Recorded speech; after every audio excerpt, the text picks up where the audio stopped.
Okay, we're back again. This is episode 3 of Project 41. Even though we're not just showing the car, we're kind of doing a bit of everything here. We're going to start this week off with a little science project. I've done a lot of research online on rust removal on panels, and the most interesting one that I found was using a molasses and water slurry to safely remove rust from parts. So what we got right here in this tote is that mixture. I didn't mix too much up because we're just seeing if it works. The whole process takes about 2 weeks. This right here is going to be our donor panel. It's, as you can see, covered in rust, and I guess all you do is stick it in the slurry and stir the slurry once or twice a day, keep it room temperature, and after about 2 weeks all this rust will be gone. You just gently wash it off and it should be ready to be primed, painted, welded, whatever you need to do. And it's a non-caustic fluid, so it's not, going to eat the metal or anything. It'll just eat the rust.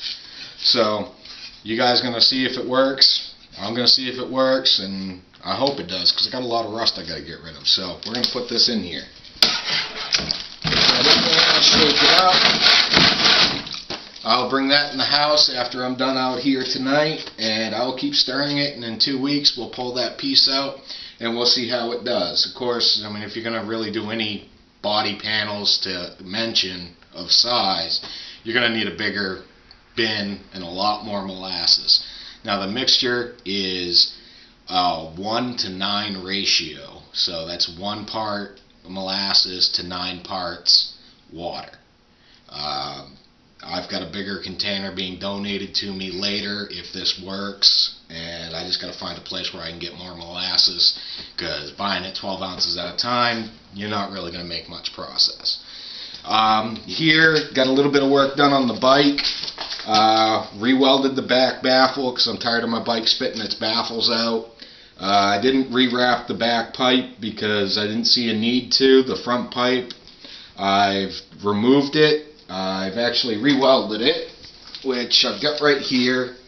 Welds are a lot stronger now. I actually had 2 cracked welds on this. I primed it with a high heat primer.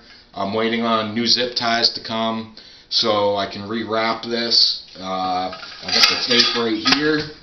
It's just standard 2-inch fiberglass exhaust tape. I'll do next week's video will probably be on how to apply this in a way that you're not going to be itching like a son of a gun after. It's actually really easy. I don't know why anybody pays people to do this. But that's pretty much what's going on with the bike. I'll do a later video on how to clean and tune your carburetor. My carburetor on this is a variation of the S&S Super E carb. There's just a few minor differences, but the tuning process and how to clean it is all the same. That'll probably be next week or the week after. I haven't decided yet. We finally made some progress on the Dodge. I got a pile of parts right here, which is pretty much everything I've taken off the engine. Front motor mount, all that. Even took the heater out of it, which apparently this car is a Mopar Deluxe, which I find interesting. Most people argue Mopars don't go back that far, but that heater box actually proves that it does. If you come over here and look, the engine's pretty much all stripped down. The only thing holding the engine up right now is I've got a jack under it so that there's no pressure on the transmission where it bolts up to the engine.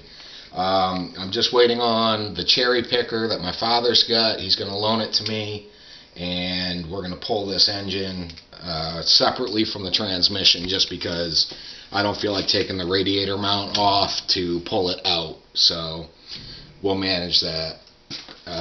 If you come over to the other side of the car, you'll see I've already mounted the 2-door door shell.